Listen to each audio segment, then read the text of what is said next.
So now that we understand the RGB color model, what can we do with it? Well, something really interesting you can do with it. And this is a basis for many of the filters you see out there on Instagram, especially the ones that make the image look weird or different. What we can do is we can take a single image and we can split that image into its own color channel. And what it results in is 3 image objects. So these are each one of them pillow image objects, just like the original was. But each of these is a grayscale image. So every pixel is assigned a value between 0 and 255, but for one channel.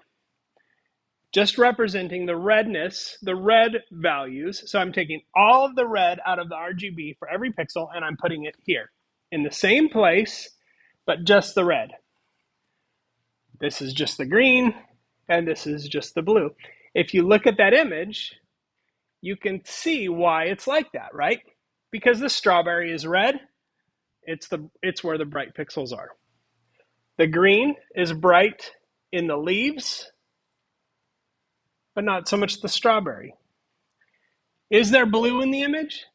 Yes, just a little bit. But you can see it the brightest right here where the reflection of the strawberry is, where that white reflection on the surface of the strawberry. Why can you not see it here? Because the red's already amped up there. You can see it here because we have really bright green here. And you can see it here because it's blue. Why is a white part of the strawberry showing up in all 3 of these? Because it takes full strength RBG, or red, green, and blue, RGB, to make white. Okay?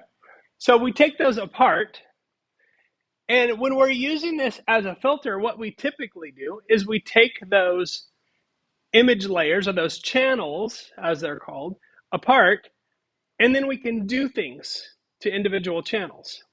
I can take this one and I can increase the contrast or make this brighter or do something like that. I can take this one and I could rotate it slightly or shift it, or I could crop some off of it and then resize it back to its original size so that the image is stretched weird. So those kinds of things, and then I can put the image back together and see what the effect is.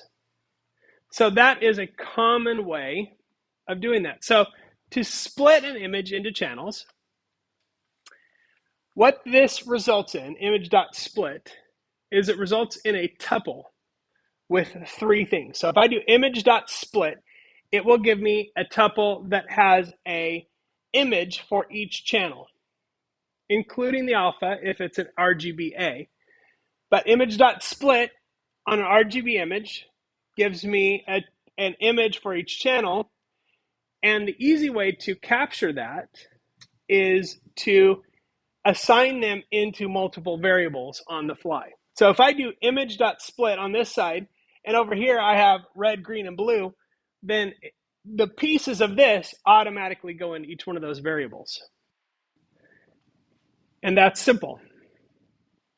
So each one is its own grayscale image. And then once I'm done playing around with those, I just merge them back together like this. Red, green, and blue as a tuple. And then the first argument is a string that tells me what the model is. Now, that's where the thing we used last time, which we can get the information and get the image type, so we can use it again here to merge them back properly. So image.merge, RGB, red, green, and blue as a tuple. So that's 2 arguments that go into merge.